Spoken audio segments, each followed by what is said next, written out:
Hallelujah. Good morning. ಬೆಳಗಾಯ್ತು ಪ್ರಿಯರೇ, ಈ ದಿನ ಕರ್ತನ ದಿನ. ಆತನನ್ನು ಘನಪಡಿಸಲು ಆಲಯಕ್ಕೆ ಹೋಗಬೇಕಲ್ಲವೇ? ಬನ್ನಿ ಹಾಗಾದರೆ ದೇವರ ವಾಕ್ಯಗಳನ್ನು ಧ್ಯಾನಿಸೋಣ. ಅನುದಿನವೂ ನಿಮಗೋಸ್ಕರ ದೇವರ ವಾಕ್ಯದ ಸಂದೇಶಗಳನ್ನು ತರುತ್ತಲೇ ಇದ್ದೇವೆ. ನಿಮ್ಮಲ್ಲಿ ಅನೇಕರು ಇವು ಎಷ್ಟೋ ಆಶೀರ್ವಾದಕರವಾಗಿವೆ ಎಂದು ಹೇಳ್ತಾ ಇದ್ದೀರಿ. ಈ ರೀತಿಯಾಗಿ ದಿನಾಲೂ ದೇವರ ಸನ್ನಿಧಿಯಲ್ಲಿ ಕಾದುಕೊಂಡು ದೇವರು ಕೊಟ್ಟ ಸಂದೇಶಗಳನ್ನು ಆಯಾ ದಿನಕ್ಕೆ ತಕ್ಕಂತೆ ಸಂದೇಶ ಸಿದ್ಧಪಡಿಸುವುದು ಅಷ್ಟು ಸುಲಭವಲ್ಲ. ಎಷ್ಟೋ ಹೋರಾಟಗಳ ನಡುವೆ ಎಷ್ಟೋ ಪ್ರಯಾಸಪಟ್ಟು ಎಷ್ಟೋ ಸಮಯವನ್ನು ಖರ್ಚು ಮಾಡಿ ಸಾವಿರಾರು ಜನರಿಗೆ, ಲಕ್ಷಾಂತರ ಜನರಿಗೆ ಹಾಗೂ ಕೋಟ್ಯಾಂತರ ಜನರಿಗೆ ಆಶೀರ್ವಾದಕರವಾಗಿರುತ್ತದೆ ಎನ್ನುವಂತಹ ನಂಬಿಕೆಯೊಂದಿಗೆ ಈ ಸೇವೆ ಮುಂದುವರಿಸುತ್ತಿದ್ದೇವೆ. ಬನ್ನಿ ಚಿಕ್ಕ ಪ್ರಾರ್ಥನೆ ಮಾಡೋಣ. ಪರಿಶುದ್ಧ ದೇವರೇ, ಮತ್ತೊಂದು ಭಾನುವಾರ ನಮಗೆ ಕೊಟ್ಟಿದ್ದಕ್ಕಾಗಿ ನಿಮಗೆ ವಂದನೆಗಳು. ನಿಮ್ಮ ಆಲಯಕ್ಕೆ ಹೋಗಿ ನಿಮ್ಮ ಮಕ್ಕಳೊಂದಿಗೆ ಸೇರಿ ನಿಮ್ಮನ್ನು ಆರಾಧಿಸಲು ಮತ್ತು ಪ್ರಾರ್ಥಿಸಲು, ನಿಮ್ಮನ್ನು ಸ್ತುತಿಸಲು, ನಿಮ್ಮ ವಾಕ್ಯವನ್ನು ಧ್ಯಾನಿಸಲು ನಮ್ಮ ಹೃದಯಗಳನ್ನು ಸಿದ್ಧಪಡಿಸಿರಿ ಎಂದು ಕ್ರಿಸ್ತನ ನಾಮದಲ್ಲಿ ಬೇಡುತ್ತೇನೆ ತಂದೆಯೇ, ಆಮೇನ್. ದೇವರ ವಾಕ್ಯದಲ್ಲಿ ನೋಡೋದಾದ್ರೆ ತಂದೆಯ ಕುರಿತಾಗಿ ಬಹಳ ವಿಷಯಗಳು ಹೇಳಲಾಗಿವೆ. ಅಂದರೆ ಫಾದರ್ ಕುರಿತು ಬೈಬಲ್ನಲ್ಲಿ ಅವರು ಯಾರು ಎನ್ನುವಾಗ ಒಬ್ರಲ್ಲ ಅನೇಕರಿದ್ದಾರೆ. ಹಾಗೆ ಅರುಣೋದಯದಲ್ಲಿಯೇ ಎದ್ದು ಮಕ್ಕಳಿಗೋಸ್ಕರ ಪ್ರಾರ್ಥಿಸಿದ ತಂದೆ ಯೋಬನಾಗಿದ್ದಾನೆ.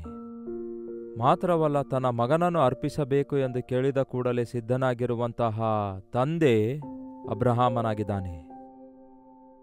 ಇನ್ನಷ್ಟೇ ಅಲ್ಲದೆ ಪರಲೋಕದ ಪ್ರೀತಿಯನ್ನು ಭೂಲೋಕಕ್ಕೆ ಕಳಿಸಿಕೊಡುವುದಕ್ಕಾಗಿ ನಮ್ಮ ಪರಮ ತಂದೆ ತನ್ನ ಅದ್ವಿತೀಯ ಮಗನನ್ನು ಈ ಲೋಕಕ್ಕೆ ಕಳಿಸಿಕೊಟ್ಟಂತಹ ನಮ್ಮ ಪರಮ ತಂದೆಯಾಗಿದ್ದಾರೆ.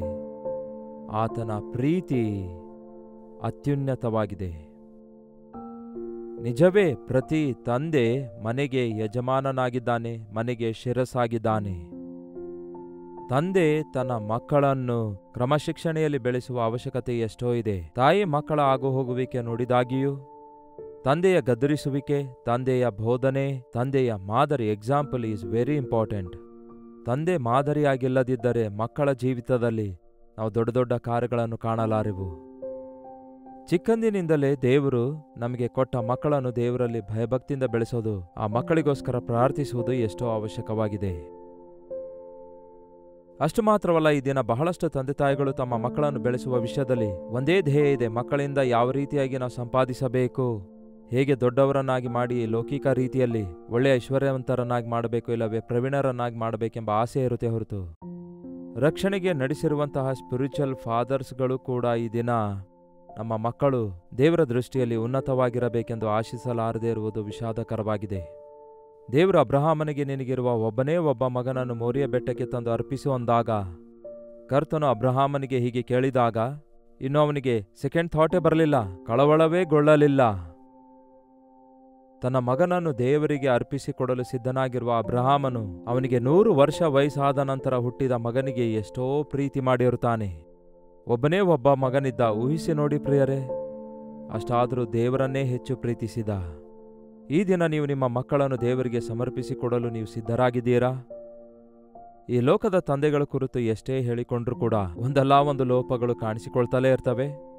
ಈ ತಂದೆಗಳೆಲ್ಲ ನಮಗೆ ಸ್ವಲ್ಪ ಕಾಲವಿರುತ್ತಾರೆ. ಇದಕ್ಕಿಂತಲೂ ಇನ್ನಷ್ಟು ದೊಡ್ಡ ವಿಶೇಷತೆ, ಶ್ಲಾಘ್ಯತೆ ಏನೆಂದರೆ ನಮಗೆ ಪರಲೋಕದಲ್ಲಿ ಒಬ್ಬ ತಂದೆ ಇದ್ದಾನೆ. ಪರಲೋಕದಲ್ಲಿರುವ ನಮ್ಮ ತಂದೆಯೇ ಎಂದು ಪ್ರಾರ್ಥಿಸಬೇಕೆಂದು ಯೇಸು ಕಲಿಸಿದಾರಲ್ಲವೇ? ನಿತ್ಯನಾದ ತಂದೆಯಾಗಿ ಯೇಸು ಕ್ರಿಸ್ತನು ನಮಗಿದ್ದಾರೆ ಎಂದು ನಂಬಿ, ತಂದೆ ಇಲ್ಲದವರಿಗೆ ತಂದೆಯಾಗಿ, ದಿಕ್ಕಿಲ್ಲದವರಿಗೆ ದಿಕ್ಕಾಗಿ ಇದ್ದಾರೆ ಎಂದು ನಂಬಿ, ನಾವು ಈ ಲೌಕಿಕ ತಂದೆಗಳ ಮೇಲಲ್ಲದೆ ಪರಲೋಕದ ತಂದೆಯ ಮೇಲೆ ಆಧಾರಗೊಂಡಿರೋದಾದರೆ, ಲೌಕಿಕ ತಂದೆಗಳನ್ನು ಮಾದರಿಯಾಗಿ ತೆಗೆದುಕೊಳ್ಳದೆ ಪರಮ ತಂದೆಯನ್ನು, ಆತನ ಬೋಧನೆಗೂ ನಾವು ವಿಧೇಯರಾಗುವುದಾದರೆ ನಮ್ಮ ಜೀವಿತಗಳು ಆಶೀರ್ವದಿಸಲ್ಪಡ್ತವೆ. ಎಂಥ ದೊಡ್ಡ ಧನ್ಯತೆ ನಮಗಿದೆ ನೋಡಿ. ನಾವು ಪಾಪಕ್ಕೆ ಮಾರಲ್ಪಟ್ಟು ಸೈತಾನನಿಗೆ ಮಕ್ಕಳಾಗಿದ್ದಾಗ ಯೇಸುವೇ ಬಿಡಿಸಿದ್ದಾರೆ. ಒಂದು ಸಾರಿ ಫರಿಸಾಯರು ಯೇಸುವಿನ ಬಳಿಗೆ ಬಂದು, ನಾವು ಅಬ್ರಹಾಮನ ಸಂತಾನವಾಗಿದ್ದೇವೆ, ನಮಗೇನಯ್ಯ ನೀನು ಹೇಳೋದು ಎನ್ನುವಂತೆ ದೊಡ್ಡ ಭಕ್ತಿ ವೈರಾಗ್ಯದಿಂದ ಮಾತಾಡುವಾಗ ಯೇಸು ಹೇಳ್ತಾರೆ, ನೀವು ಸರ್ಪ ಜಾತಿಯವರಾಗಿದ್ದೀರಿ. ನಿಮ್ಮ ತಂದೆ ಸೈತಾನನು, ಅವನು ಸುಳ್ಳುಗಾರನು, ಸುಳ್ಳಿಗೆ ಮೂಲ ಪುರುಷನಾಗಿದ್ದಾನೆ. ಸುಳ್ಳಾಡುವವರು ಸೈತಾನನ ಸಂಬಂಧಿಕರು, ಸೈತಾನನ ಮಕ್ಕಳಾಗಿದ್ದಾರೆ. ಪಾಪ ಮಾಡುವವರು ಸೈತಾನನ ಮಕ್ಕಳಾಗಿದ್ದಾರೆ. ಈ ದಿನ ಪ್ರತಿ ಮನುಷ್ಯನು ರಕ್ಷಣೆ ಇಲ್ಲದವನು, ಕ್ರಿಸ್ತನನ್ನು ರಕ್ಷಕನನ್ನಾಗಿ ಅಂಗೀಕರಿಸದವನು ಲೋಕಾನುಸಾರವಾದ ಜೀವಿತ ಜೀವಿಸುತ್ತಾ ಸೈತಾನನಿಗೆ ಮಗುವಾಗಿಯೇ ಏರುತ್ತಾನೆ. ಅಂತಹ ಸ್ಥಿತಿಯಲ್ಲಿ ನಾವೆಲ್ಲರೂ ಇದ್ದೆವು. ಅಂತಹ ಸ್ಥಿತಿಯಲ್ಲಿದ್ದ ನಮ್ಮನ್ನು ಯೇಸು ತನ್ನ ರಕ್ತ ಕೊಟ್ಟು ನಮ್ಮನ್ನು ಕೊಂಡುಕೊಂಡು ವಿಮೋಚಿಸಿದ್ದಾರೆ. ನಮ್ಮನ್ನು ತನ್ನ ಮಕ್ಕಳನ್ನಾಗಿ ದತ್ತು ತೆಗೆದುಕೊಂಡಿದ್ದಾರೆ. ಹೇಳಬೇಕಾದರೆ ವಾಗ್ದಾನಗಳೆಲ್ಲ ಇಸ್ರಾಯೇಲ್ ಜನಾಂಗಕ್ಕೆ ಸೇರಿದವುಗಳಾಗಿದ್ದವು. ಅನ್ಯ ಜನಾಂಗಗಳಾಗಿರುವ ನಾವು ಅವುಗಳಿಗೆ ವಾರಸುದಾರರಾಗಿರೋದಾದರೆ ಇದು ಎಂತಹ ದೊಡ್ಡ ಆಧಿಕ್ಯತೆಯಾಗಿದೆ ನೋಡಿ. ಇನ್ನೂ ಯೆಹೂದ್ಯರ ಮನೋನೇತ್ರಗಳು ಬೆಳಗಿಸಲ್ಪಡಲಿಲ್ಲ, ಯೇಸು ಕ್ರಿಸ್ತನು ರಕ್ಷಕನಾಗಿದ್ದಾನೆಂದು ಅಂಗೀಕರಿಸಲಿಲ್ಲ. ಆದರೆ ಎಷ್ಟೋ ಜನ ನಾವಾದರೂ ಪಿತೃಗಳ ಪಾರಂಪರ್ಯ ವ್ಯರ್ಥ ಕಾರ್ಯಗಳನ್ನು ಬಿಟ್ಟು ನಿಜದೇವರಾಗಿರುವ ಕ್ರಿಸ್ತನನ್ನು, ಪರಮದೇವರಾದ ತಂದೆಯನ್ನು ನಂಬುವಂತಹ ಭಾಗ್ಯ ಕೊಟ್ಟಿದ್ದಾರೆ. ಅದಕ್ಕಾಗಿ ಕರ್ತನನ್ನು ನಾವು ಸ್ತುತಿಸಬೇಕು. ಹಾಗಾಗಿ ನನಗೆ ಯಾರೂ ಇಲ್ಲ ಎಂಬ ಆಲೋಚನೆ, ನನಗೆ ತಂದೆ ಇಲ್ಲ ಎಂಬ ಆಲೋಚನೆ, ನನ್ನ ತಂದೆ ಕುಡುಕನಾಗಿದ್ದಾನೆ, ನನ್ನ ತಂದೆ ಲಕ್ಷಿಸೋದಿಲ್ಲ, ನನ್ನ ತಂದೆ ಬಿಟ್ಟು ಹೋಗಿದ್ದಾನೆ, ನನ್ನ ತಂದೆ ನನಗೆ ಬಾಧೆಯನ್ನುಂಟು ಮಾಡ್ತಿದ್ದಾನೆ, ನನಗೆ ಸರಾಯಿಗಾಗಿ ದುಡ್ಡು ಕೇಳ್ತಾನೆ ಎಂದು ಎಷ್ಟು ಮಂದಿ ಮಕ್ಕಳು ಈ ದಿನ ಹೀಗೆ ಹೇಳೋದಿಲ್ಲ? ನನ್ನ ತಂದೆ ಮಾದರಿಯಾಗಿರಬೇಕಾದವನು ನಮ್ಮನ್ನು ವೇದನೆಗೊಳಿಸುತ್ತಿದ್ದಾನೆ ಅನ್ನುತ್ತಾರೆ. ಅದಕ್ಕೆ ಒಂದು ವೇಳೆ ನಿಮಗೆ ಇಹಲೋಕದ ತಂದೆ ನಿಮಗಿಲ್ಲದಿದ್ದರೂ, ಒಂದು ವೇಳೆ ಇದ್ರೂ ಕೂಡ ನಿಮಗೆ ಪ್ರಯೋಜನಕರವಾಗಿಲ್ಲದಿದ್ದರೂ, ನಿಮ್ಮನ್ನು ಸಂರಕ್ಷಿಸುವಂತಹ, ನಿಮ್ಮನ್ನು ಪೋಷಿಸುವಂತಹ, ನಿಮ್ಮನ್ನು ಪ್ರೀತಿಸುವಂತಹ, ನಿಮಗೋಸ್ಕರ ತನ್ನನ್ನು ತಾನು ಅರ್ಪಿಸಿಕೊಂಡಿರುವ ಪ್ರಭು ಇದ್ದಾರೆ ಎಂಬ ವಿಷಯ ಮರೆಯಬೇಡಿ. ಈ ದಿನ ನಮಗೇನಾದರೂ ಬೇಕಾದರೆ ಅಪ್ಪಾ ಎಂದು ಕೂಗಿ ಬೇಡಿಕೊಳ್ತಾರೆ. ನಮ್ಮ ಮನೆಯಲ್ಲಾದರೂ ನಮ್ಮ ಅಪ್ಪನ ಬಳಿಗೆ ಹೋಗಲು ನಮಗೆ ಭಯವಿತ್ತು. ಅಷ್ಟು ಸ್ಟ್ರಿಕ್ಟ್ ಆಗಿರ್ತಾ ಇದ್ರು ಅವರು. ಏನು ಬೇಕಾದರೂ ಅಮ್ಮಳ ಬಳಿಗೆ ಹೋಗಿ, ಅಮ್ಮ ನಮಗೆ ಪೆನ್ಸಿಲ್ ಬೇಕಾಗಿದೆ, ಪೆನ್ ಬೇಕಾಗಿದೆ, ಸ್ಕೂಲ್ ಫೀಸ್ ಕಟ್ಟಬೇಕಾಗಿದೆ, ಜಿಯೋಮೆಟ್ರಿ ಬಾಕ್ಸ್ ಬೇಕಾಗಿದೆ ಎಂದು ಹೋಗಿ ಅಮ್ಮಳಿಗೆ ಕೇಳಿದ್ರೆ, ಅಮ್ಮ ಹೋಗಿ ಮಗನಿಗಿದು ಬೇಕಾಗಿದೆ ಅಂತೆ, ಅವನಿಗೆ ಬಂದು ಕೇಳು ಅಂದಾಗ ಹೋಗಿ ಕೇಳುವುದಕ್ಕೆ ನಮಗೆ ಭಯ ಆಗ್ತಾ ಇತ್ತು.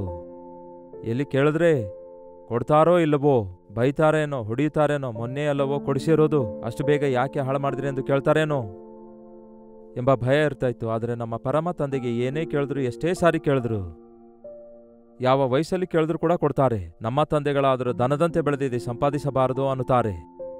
ಆದರೆ ಮುಪ್ಪಿನ ವಯಸ್ಸು ಬಂದರೂ ಕೂಡ ನಮ್ಮನ್ನು ಹೊತ್ತಿಕೊಳ್ಳುವ ದೇವರು ನಮಗಿದ್ದಾರೆ. ನಮ್ಮ ತಲೆ ಕೂದಲು ಬೆಳ್ಳಗಾಗುವವರೆಗೂ ನಮ್ಮನ್ನು ಬಿಟ್ಟು ಬಿಡಲಾರದಂತಹ ಕರ್ತನು ನಮಗಿದ್ದಾರೆ. ನಿತ್ಯನಾದ ತಂದೆಯಾಗಿ ಪರಮ ತಂದೆ ನಮಗಿದ್ದಾರೆ ಎಂಬ ವಿಷಯ ನಮಗೆಷ್ಟೋ ಆದರಣೆ ಉಂಟು ಮಾಡುತ್ತೆ. ಹಾಗಾಗಿ ತಂದೆಯಾಗಿರುವಂಥವರೆಲ್ಲರಿಗೆ, ಅಂದರೆ ಇಹಲೋಕ ತಂದೆಗಳಿಗೆ ಥ್ಯಾಂಕ್ಸ್ ಹೇಳ್ರಿ. ಅದಕ್ಕಿಂತಲೂ ಮುಖ್ಯವಾಗಿ ಪರಲೋಕದಲ್ಲಿರುವ ನಮ್ಮ ತಂದೆಯೇ, ನಿಮ್ಮ ನಾಮವು ಪರಿಶುದ್ಧವೆಂದು ಎಣಿಸಲ್ಪಡಲಿ ಎಂದು ಹೇಳುವಾಗ, ನಮ್ಮನ್ನು ಪರಿಶುದ್ಧಗೊಳಿಸಿರಿ ದೇವರೇ, ನಿಮ್ಮ ಮಕ್ಕಳಾಗಿರುವ ನಮಗೆ ಪರಿಶುದ್ಧವಾದ ಜೀವಿತ ಜೀವಿಸಲು ಸಹಾಯ ಮಾಡಿರೆಂದು ನಾವು ಕರ್ತನಿಗೆ ಬೇಡಿಕೊಳ್ಳಬೇಕಾಗಿದೆ. ಒಬ್ಬ ವ್ಯಕ್ತಿ ಲೋಕದಲ್ಲಿ ಹೇಗೆ ಜೀವಿಸಬೇಕು, ಹೇಗೆ ಜೀವಿಸಿದರೆ ದೇವರಿಗೆ ಇಷ್ಟಕರವಾಗಿರ್ತಾನೆ, ತಂದೆಗೆ ಇಷ್ಟಕರವಾಗಿರ್ತಾನೆ ಎನ್ನುವುದು ಯಾವ ಮನುಷ್ಯನಿಗೂ ನೋಡಿದ್ರೂ ಕೂಡ ಅವನಲ್ಲಿ ಪರಿಪೂರ್ಣತೆ ಇಲ್ಲದೇ ಇರುವಾಗ, ಯೇಸು ಒಬ್ಬ ಮಗನಾಗಿ ಬಂದು ತಂದೆ ಚಿತ್ತ, ತಂದೆ ಉದ್ದೇಶ ಮತ್ತು ತಂದೆಯ ಮಾದರಿ, ತಂದೆಯ ಪ್ರೀತಿಯನ್ನು ತೋರ್ಪಡಿಸುವುದಕ್ಕಾಗಿ ಇಹಲೋಕಕ್ಕೆ ಬಂದು ಜೀವಿಸಿದಾಗ ಅನೇಕ ಸಾರಿ ಆಕಾಶದಿಂದ ಆಕಾಶವಾಣಿಯಾಯಿತು, ಈತನೇ ನನಗೆ ಪ್ರಿಯನಾಗಿರುವ ಮಗನು, ಈತನನ್ನು ನಾನು ಮೆಚ್ಚಿದ್ದೇನೆ ಎಂದು. ಯಸ್, ದೇವರು ನಿಮ್ಮನ್ನು ನನ್ನನ್ನು ನೋಡಿ, ನೀನು ನನಗೆ ಪ್ರಿಯನಾದಂತಹ ಮಗನಾಗಿದ್ದಿ, ನೀನು ನನ್ನ ವಾಕ್ಯಕ್ಕೆ ಅನುಸಾರವಾಗಿ ಜೀವಿಸುತ್ತಾ ಇದ್ದಿ, ನನಗೆ ಇಷ್ಟಕರವಾಗಿದ್ದಿ, ನಾನು ನಿನ್ನನ್ನು ಹುಟ್ಟಿಸಿರುವ ಕಾರಣ, ನಾನು ನಿನಗೆ ಜನ್ಮ ಕೊಟ್ಟ ಕಾರಣವನ್ನು ನೀನು ಅರಿತು ನೀನು ಗುರಿಯುಳ್ಳವನಾಗಿ ಜೀವಿಸುತ್ತಾ ಇದ್ದಿ ಎಂದು ದೇವರು ನಮ್ಮ ವಿಷಯದಲ್ಲಿ ಸಂತೋಷ ಪಡುವವರಾಗಿ ಇರಬೇಕು. ಅಷ್ಟಕ್ಕೂ ನೀವು ಯಾರ ಮಕ್ಕಳಾಗಿದ್ದೀರಿ? ಯಾರಾಗಿದ್ದಾರೆ? ನಿಮ್ಮ ತಂದೆ ಯಾರು? ಸಾಧಾರಣವಾಗಿ ನಮ್ಮ ತಂದೆಯ ಹೆಸರು ಬರಿ ಎಂದು ಹೇಳ್ತಾ ಇದ್ರು ಕಾಲೇಜಿನ ಅಪ್ಲಿಕೇಶನ್ ಫಾರ್ಮ್ನಲ್ಲಿ. ಈಗ ತಾಯಿ ಕೂಡ ಬರಿ ಅನ್ನುತ್ತಿದ್ದಾರೆ. ಅದು ಬೇಕೇ ಬೇಕನ್ನುತ್ತಾರೆ. ಯಾಕೆಂದರೆ ಒಬ್ಬ ತಂದೆ ಎಷ್ಟೇ ವಿವಾಹ ಮಾಡಿಕೊಂಡ್ರೂ ಕೂಡ, ಅಂದರೆ ವಿವಿಧವಾದ ತಾಯಿಗೆ ಹುಟ್ಟಿದ ಮಕ್ಕಳ ವ್ಯತ್ಯಾಸ ಗೊತ್ತಾಗುವುದಕ್ಕಾಗಿ. ಆದರೆ ನಮ್ಮ ಪರಮ ತಂದೆ ನಮಗೆ ಮಾತ್ರ ತಂದೆಯಾಗಿದ್ದಾರೆ. ಆ ಪರಮ ತಂದೆ ಪ್ರತಿಯೊಬ್ಬರನ್ನು ಪರಿಶುದ್ಧಗೊಳಿಸಿ ತನ್ನ ದತ್ತಪುತ್ರರನ್ನಾಗಿ ಸ್ವೀಕರಿಸುವುದಕ್ಕಾಗಿ ವೇಶ್ಯರ ಸಂತಾನವಾದಾಗಿಯೂ ತಂದೆ ಇಲ್ಲದವರಾಗಿದ್ದರು, ಪಾಪಿಗಳಾದಾಗಿಯೂ ಸೈತಾನನಿಂದ ನರಳಾಡುವಂಥವರಾದಾಗಿಯೂ, ಯೇಸುವೇ ನನಗೆ ನೀನು ತಂದೆಯಾಗಿರುವಿಯಾ? ಪ್ರಭುವೇ ನನಗೆ ಸಹಾಯ ಮಾಡುವಿರಾ? ಯೇಸುವಿನ ನಾಮದಲ್ಲಿ ತಂದೆಯೇ ನನ್ನನ್ನು ಕ್ಷಮಿಸಿರಿ ಎಂದು ಬೇಡಿಕೊಳ್ಳೋದಾದರೆ ಆತನು ನಿಮ್ಮನ್ನು ತನ್ನ ಮಗನನ್ನಾಗಿ ಸ್ವೀಕರಿಸುವುದಕ್ಕಾಗಿ, ಪ್ರತಿ ಅವಶ್ಯಕತೆಯನ್ನು ತೀರಿಸುವುದಕ್ಕಾಗಿ ಆತನು ಶಕ್ತಿಯುಳ್ಳ ಆತನಾಗಿದ್ದಾನೆ. ಎಂಥ ದೊಡ್ಡ ಭಾಗ್ಯ ದೇವರು ನಮಗೆ ಕೊಟ್ಟಿದ್ದಾರೆ ನೋಡಿ. ತಂದೆಗೆ ಅಪ್ಪ ತಂದೆ ಎಂದು ಕೂಗುವ ಶ್ಲಾಘ್ಯತೆಯನ್ನು ನಮಗೆ ಅನುಗ್ರಹಿಸಿದ್ದಾರೆ. ರೋಮಪುರದವರಿಗೆ ಬರೆದ ಪತ್ರಿಕೆ 8ನೇ ಅಧ್ಯಾಯ 14ನೆಯ ವಚನದಿಂದ ಓದುತ್ತಾ ಇದ್ದೇನೆ, ಕೇಳಿರಿ. ರೋಮಪುರದವರಿಗೆ ಬರೆದ ಪತ್ರಿಕೆ 8ನೇ ಅಧ್ಯಾಯ 14ನೇ ವಚನ. ಯಾರ್ಯಾರು ದೇವರ ಆತ್ಮನಿಂದ ನಡೆಸಿಕೊಳ್ಳುತ್ತಾರೋ ಅವರು ದೇವರ ಮಕ್ಕಳಾಗಿರುವರು. ದೇವರ ಆತ್ಮನಿಂದ ಯಾರ್ಯಾರು ನಡೆಸಲ್ಪಡುವರೋ ಅವರೆಲ್ಲರೂ ದೇವರ ಮಕ್ಕಳಾಗಿರುವರು. ಹೇಗೆಂದರೆ, ತಿರುಗಿ ಭಯದಲ್ಲಿ ಬೀಳುವ ಹಾಗೆ ನೀವು ದಾಸನ ಭಾವವನ್ನು ಹೊಂದಿದವರಲ್ಲ, ಮಗನ ಭಾವವನ್ನು ಹೊಂದಿದವರಾಗಿದ್ದೀರಿ. ದತ್ತಪುತ್ರರಾಗಿದ್ದೇವೆ ನಾವು. ಈ ದಿನ ಲಾಫುಲ್ ಆಗಿ ಮಕ್ಕಳಿಲ್ಲದಂಥವರು ಒಂದು ಅನಾಥಾಶ್ರಮಕ್ಕೆ ಹೋಗಿ ಒಂದು ಅನಾಥ ದಿಕ್ಕಿಲ್ಲದ ಮಗುವನ್ನು ಅವರು ಬೆಳೆಸಿಕೊಳ್ಳಬೇಕೆಂದು ಇಷ್ಟಪಡುವಾಗ ಕಾನೂನಿನ ಪ್ರಕಾರ ಮಗುವನ್ನು ಅವರು ಸ್ವಂತ ಮಗುವಿನಂತೆ ಬೆಳೆಸಲು ಸ್ವೀಕರಿಸುವಂತೆ ಮಗನಿಗಿರುವ ವಾರಸತ್ವವೆಲ್ಲ, ಮಗನಿಗಿರುವ ಅಧಿಕಾರವೆಲ್ಲ ಆ ಮಗುವಿಗೆ, ಇನ್ಮೇಲೆ ಇವನೇ ವಾರಸುದಾರನು ಎಂದು ಅವರು ಕಾನೂನಿನ ಪ್ರಕಾರ ನಾವು ಈ ಮಗುವಿಗೆ ಸಂರಕ್ಷಕರಾಗಿದ್ದೇವೆ, ತಂದೆ ತಾಯಿಗಳಾಗಿದ್ದೇವೆ ಎಂದು ಸಹಿ ಮಾಡಿ ತೆಗೆದುಕೊಳ್ಳಬೇಕಾಗುತ್ತೆ. ಅದೇ ರೀತಿ ದೇವರು ನಮ್ಮನ್ನು, ಪಾಪಕ್ಕೆ ಮಾರಲ್ಪಟ್ಟ ನಮ್ಮನ್ನು, ಸೈತಾನನಿಗೆ ದಾಸರಾಗಿರುವ ನಮ್ಮನ್ನು, ಅನಾಥರಾಗಿರುವ ನಮ್ಮನ್ನು, ದಿಕ್ಕಿಲ್ಲದ ಸ್ಥಿತಿಯಲ್ಲಿ ಬಿದ್ದಿರುವ ನಮ್ಮನ್ನು ತನ್ನ ಪುತ್ರರನ್ನಾಗಿ ಸ್ವೀಕರಿಸಿ ತನ್ನ ಮಕ್ಕಳನ್ನಾಗಿ ಅಂಗೀಕರಿಸಿದ್ದಾರೆ. ತನ್ನ ಆತ್ಮನಿಂದ ನಡೆಸಿ ದತ್ತಪುತ್ರರನ್ನಾಗಿ ತೆಗೆದುಕೊಂಡಿದ್ದಾರೆ. ದತ್ತಪುತ್ರನಿಗೂ ಸ್ವಂತ ಮಗನಿಗೂ ವ್ಯತ್ಯಾಸ ಇದೆ. ಕಾನೂನಿನ ಪ್ರಕಾರ ಒಬ್ಬನು ದತ್ತಪುತ್ರನಾದ್ರೆ, ಒಬ್ಬನು ಹೆತ್ತ ಪುತ್ರನಾಗಿದ್ರೆ ಅವರಿಬ್ಬರಿಗೂ ಆಸ್ತಿಯನ್ನು ಹಂಚಬೇಕಾದಾಗ ಪ್ರಿವಿಲೇಜಸ್, ಅಧಿಕಾರದ ವಿಷಯದಲ್ಲಿ ಇಬ್ಬರಿಗೂ ಸಮಾನವಾಗಿ ಹಂಚಬೇಕಾಗುತ್ತೆ. ನಿಜವೇ? ಎಂತಹ ದೊಡ್ಡ ಶ್ಲಾಘ್ಯತೆ ದೇವರು ನಿಮಗೂ ನನಗೂ ಕೊಟ್ಟಿದ್ದಾರೆ. ಎಂತಹ ದೊಡ್ಡ ಭಾಗ್ಯ ನೋಡಿ. ನನಗೆ ನನ್ನನ್ನು ರಕ್ಷಿಸಿರುವಂತಹ ತಂದೆ, ಪರಮ ತಂದೆಯಾಗಿ ನನಗಿದ್ದಾರೆ. ಈ ಲೋಕದ ತಂದೆಗಳು ನನ್ನನ್ನು ಬಿಟ್ಟು ಹೋದ್ರು, ಈ ಲೋಕದ ತಂದೆಗಳು ಸ್ವಲ್ಪ ಕಾಲ ನನ್ನೊಂದಿಗಿದ್ರು, ನಿತ್ಯನಾದ ತಂದೆ ನನಗಿದ್ದಾರೆ ಎಂಬ ಧೈರ್ಯ, ಆದರಣೆ, ವಿಶ್ವಾಸ ನಮಗಿರೋದಾದ್ರೆ, ಅಪ್ಪಾ, ತಂದೆಯೇ, ಅಯ್ಯ, ನನ್ನ ಅವಶ್ಯಕತೆ ಇದು, ನನ್ನ ಬಾಧೆ ಇದು, ನನಗೆ ಸಹಾಯ ಮಾಡು, ನನ್ನನ್ನು ಬಲಪಡಿಸು, ನನ್ನ ಕೊರತೆ ತೀರಿಸು, ನನ್ನ ಪಕ್ಷದಲ್ಲಿ ಇರು, ನನ್ನನ್ನು ಆಶೀರ್ವದಿಸು ಎಂದು ಕೇಳುವಂಥವರಾಗಿರುತ್ತೇವೆ. ಹಾಗೆ ದತ್ತಪುತ್ರ ಆತ್ಮವನ್ನು ಹೊಂದಿದವರಾಗಿದ್ದೀರಿ. ಆತ್ಮನಿಂದಲೇ ಆತನಿಗೆ ನಾವು ಅಪ್ಪಾ, ತಂದೆಯೇ ಎಂದು ಮೊರೆಯಿಡುವವರಾಗಿದ್ದೇವೆ. ಅಪ್ಪಾ ಎಂದು ಮಗನು ಕೂಗಿ ತನ್ನ ತಂದೆಗೆ ರೊಟ್ಟಿ ಕೊಡು ಅಂತ ಕೇಳಿದ್ರೆ ಹಾವನ್ನು ಕೊಡುವನೇ, ಮೀನನ್ನು ಕೇಳಿದರೆ ಚೇಳನ್ನು ಕೊಡುವನೇ. ಕೆಟ್ಟ ತಂದೆಗಳೇ ತಮ್ಮ ಮಕ್ಕಳಿಗೆ ಒಳ್ಳೆಯದನ್ನು ಕೊಡುವುದಾದರೆ ನಿಮ್ಮ ಪರಲೋಕದ ತಂದೆ ಬೇಡಿಕೊಳ್ಳಿರಿ, ಕೊಡ್ತೇನೆ ಅಂದಿದ್ದಾರೆ. ತಂದೆಗೂ ಮಗನಿಗೂ ಇರುವ ಬಾಂಧವ್ಯವೇ ಹಾಗಿದೆ. ಅಧಿಕಾರ ಇದೆ ಅಲ್ಲಿ, ಅಷ್ಟೇ ಅಲ್ಲ, ಅಲ್ಲಿ ಆತ್ಮಿಕತೆ ಕೂಡ ಇದೆ. ಅಷ್ಟೇ ಅಲ್ಲ, ಅಲ್ಲಿ ಸ್ವತಂತ್ರತೆ ಕೂಡ ಇದೆ. ನಮ್ಮ ಪರಲೋಕದ ತಂದೆಗೆ ನಾವು ಅಪ್ಪ ಎಂದು ಕರೆಯುವುದಕ್ಕಾಗಿ ಇತ್ತೀಚೆಗೆ ಒಂದು ಹಾಡು ಬರೆದಿದ್ದಾರೆ, ಅಪ್ಪ ಅಪ್ಪ ಎಂಬುದಾಗಿ. ಬಹಳ ಚೆನ್ನಾಗಿ ಕ್ರೈಸ್ತರೆಲ್ಲರೂ ಆ ಹಾಡನ್ನು ಹಾಡುವಾಗ ಬಹಳ ಚೆನ್ನಾಗಿರುತ್ತೆ. ಈ ದಿನಗಳಲ್ಲಿ ಡ್ಯಾಡಿ ಡ್ಯಾಡಿ ಅನ್ನುತ್ತಾರಲ್ಲವೇ, ಹಾಗೆಯೇ ಕನ್ನಡಿಗರು ಅಪ್ಪ ಅಪ್ಪ ಎಂದು ಚೆನ್ನಾಗಿ ತಮ್ಮ ತಂದೆಗೆ ಕರೆಯುತ್ತಾರೆ. ಅಮ್ಮ ಎಂದು ತಾಯಿಗೆ ಪ್ರೀತಿಯಿಂದ ಕರೆಯುತ್ತಾರೆ. ಈ ದಿನ ಡ್ಯಾಡಿ, ಮಮ್ಮಿ ಎಂಬ ಮಾತನ್ನೇ ಹೆಚ್ಚು ಬಳಸುತ್ತಾರೆ. ಅದರಲ್ಲಿರುವ ಮಾಧುರ್ಯವನ್ನು ಕೂಡ ಮರೆಯುತ್ತಾರೆ. ಒಂದು ಸ್ವಾತಂತ್ರ್ಯತೆ ಇದೆ. ಅಪ್ಪ, ಅಮ್ಮ ಎಂದು ಕೂಗುವುದರಲ್ಲಿ ಪರಲೋಕದ ತಂದೆಗೆ ಅಬ್ಬಾ, ಅಬ್ಬಾ ಎಂಬ ಗ್ರೀಕ್ ಪದಕ್ಕೆ ಡ್ಯಾಡಿ ಎಂದ ಅರ್ಥ. ಆ ಡ್ಯಾಡಿ ಅಂದರೆ ತಂದೆ ಎಂದ ಅರ್ಥ. ಆದರೆ ಅಬ್ಬಾ ಅನ್ನೋದಕ್ಕೆ ಯೇಸು ಕ್ರಿಸ್ತನು ಜೀವಿಸಿರುವ ಕಾಲದಲ್ಲಿ ಆಗ ಮಾತಾಡಿರುವಂತಹ ಆ ಕೊಲೋಕಿಯಲ್ ಗ್ರೀಕ್ ಅಬ್ಬಾ ಅಂದರೆ ಅದು ಬಹಳ ಕ್ಲೋಸ್ ಆಗಿ, ಬಹಳ ಸ್ವೇಚ್ಛೆಯಾಗಿ, ಬಹಳ ಪ್ರೀತಿಯಿಂದ ಮಾತಾಡಿಸಿ ತಂದೆಗೆ ಕರೆಯುವಂತಹ ಪದವಾಗಿತ್ತು. ಅಪ್ಪ, ತಂದೆಯೇ ಎಂದು ಮೊರೆಯಿಡುವವರಾಗಿದ್ದೇವೆ. ನಾವು ದೇವರಿಗೆ ಮೊರೆಯಿಡುವಾಗ ಆತನು ನಮ್ಮ ಪ್ರತಿ ಅವಶ್ಯಕತೆಯನ್ನು ತೀರಿಸ್ತಾರೆ. ಇನ್ನೊಂದು ವಾಕ್ಯವನ್ನು ಕೂಡ ನೋಡೋಣ ಬನ್ನಿ. ಗಲಾತ್ಯದವರಿಗೆ ಬರೆದ ಪತ್ರಿಕೆ ಅದರಲ್ಲಿ 4ನೇ ಅಧ್ಯಾಯ 6ನೇ ವಚನ ಹೇಳ್ತದೆ, ನೀವು ಮಕ್ಕಳಾಗಿರುವುದಾದರೆ ಅಪ್ಪ, ತಂದೆಯೇ ಎಂದು ಮೊರೆಯಿಡುವುದಕ್ಕಾಗಿ ತನ್ನ ಮಗನ ಆತ್ಮನನ್ನು ದೇವರು ನಮ್ಮ ಹೃದಯದೊಳಗೆ ಕಳಿಸಿಕೊಟ್ಟಿದ್ದಾರೆ. ಏನಂತೆ, ನೀವು ಮಕ್ಕಳಾಗಿರೋದ್ರಿಂದ ಅಪ್ಪ ತಂದೆಯೇ ಎಂದು ಮೊರೆ ಇಡುವುದಕ್ಕಾಗಿ ತನ್ನ ಮಗನ ಆತ್ಮನನ್ನು ಯಾರಂತೆ ದೇವರು ತನ್ನ ಮಗನ ಆತ್ಮವನ್ನು ನಮ್ಮೊಳಗೆ ಇಟ್ಟಿದ್ದಾರಂತೆ.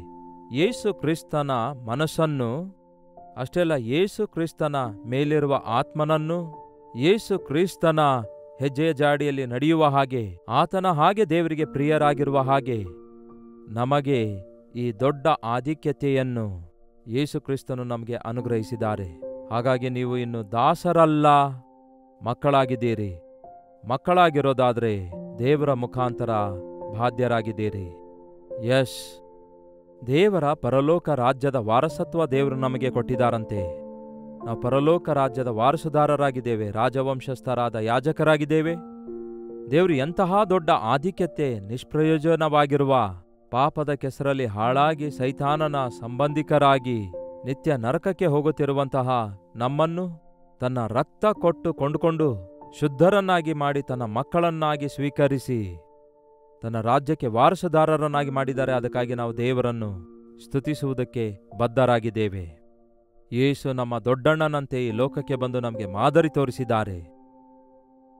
ನನ್ನ ತಂದೆಯ ಬಳಿಗೆ, ನಿಮ್ಮ ತಂದೆಯ ಬಳಿಗೆ ನಾನು ಹೋಗುತ್ತಿದ್ದೇನೆ ಎಂದು ಶಿಷ್ಯರಿಗೆ ಹೇಳಿದಾಗ ಯಾವ ರೀತಿಯಾಗಿ ಯೇಸು ನಮಗೆ ಒಬ್ಬ ಅಣ್ಣನಂತೆ, ನಮಗೆ ಮಾರ್ಗದರ್ಶಕನಂತೆ, ಒಬ್ಬ ಮಗನು ಹೇಗೆ ಬದುಕಿದ್ರೆ ತಂದೆ ಆನಂದಿಸುತ್ತಾನೆ, ತಂದೆಯ ಚಿತ್ತ ಮಾಡುವುದು ಹೇಗೆ ಎಂದು ಯೇಸು ಕ್ರಿಸ್ತನು ಈ ಲೋಕದಲ್ಲಿ ಜೀವಿಸಿ ತೋರಿಸಿಕೊಟ್ಟಿರೋದ್ರಿಂದ ನಾವು ಕೂಡ ಪರಲೋಕ ತಂದೆಯ ಮಕ್ಕಳಾಗಿ, ಪರಲೋಕ ತಂದೆಯ ಹೋಲಿಕೆಯುಳ್ಳವರಾಗಿ, ನಮಗೆ ಪ್ರತ್ಯಕ್ಷತೆಯನ್ನು ತೋರಿಸಿಕೊಟ್ಟ ಯೇಸು ಕ್ರಿಸ್ತನ ಗುಣಲಕ್ಷಣಗಳನ್ನು ಹೊಂದಿಕೊಂಡು ಆತನ ಹೆಜ್ಜೆ ಜಾಡಿಯಲ್ಲಿ ನಡೆದು ಆತನ ರಾಜ್ಯಕ್ಕೆ ಸೇರೋಣ.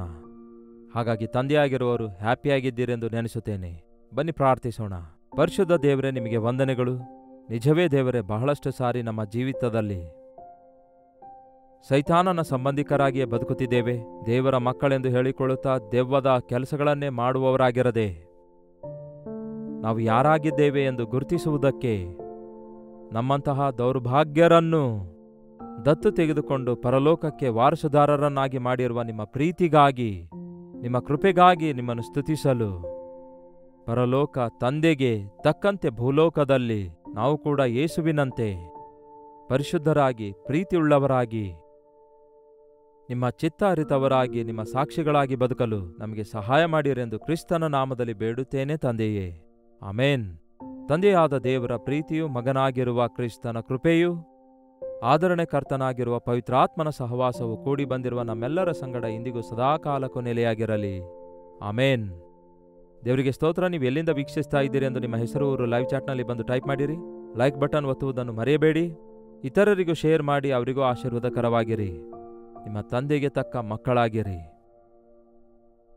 ನಿಮ್ಮ ಪ್ರಾರ್ಥನಾ ಮನವಿಗಳಿರುವುದಾದರೆ 8939731313ಗೆ, ಒಂದು ವೇಳೆ ಹೊರದೇಶದಿಂದಲೂ ಸಹ ನೀವು ವೀಕ್ಷಿಸುವುದಾದರೆ ಇದೇ ನಂಬರಿಗೆ ನಿಮ್ಮ ಪ್ರಾರ್ಥನಾ ಮನವಿ ಒಂದು ಟೆಕ್ಸ್ಟ್ ಇಲ್ಲವೇ ವಾಯ್ಸ್ ಮೆಸೇಜ್ ಮೂಲಕ ವಾಟ್ಸಪ್ಗಳನ್ನು ಕಳಿಸಿಕೊಡುತ್ತಲೇ ಇರಿ. ಹಾಗೂ ನಾವು ಪರಿಶೀಲಿಸಿ ಪ್ರಾರ್ಥಿಸಿ ದೇವರನ್ನು ಸ್ತುತಿಸುತ್ತಿದ್ದೇವೆ. ಕರ್ತನ ಚಿತ್ತವಿರುವುದಾದರೆ ಮತ್ತೆ ನಾಳೆ ಇದೇ ಅನುದಿನದ ಧ್ಯಾನದಲ್ಲಿ ಭೇಟಿಯಾಗೋಣ. ಕರ್ತನು ನಿಮ್ಮನ್ನು ಕಾಪಾಡಲಿ. ಅಲ್ಲಿಯವರೆಗೂ ದೇವರ ಮಹಾಕೃಪೆ ನಿಮ್ಮೆಲ್ಲರೊಂದಿಗಿರಲಿ.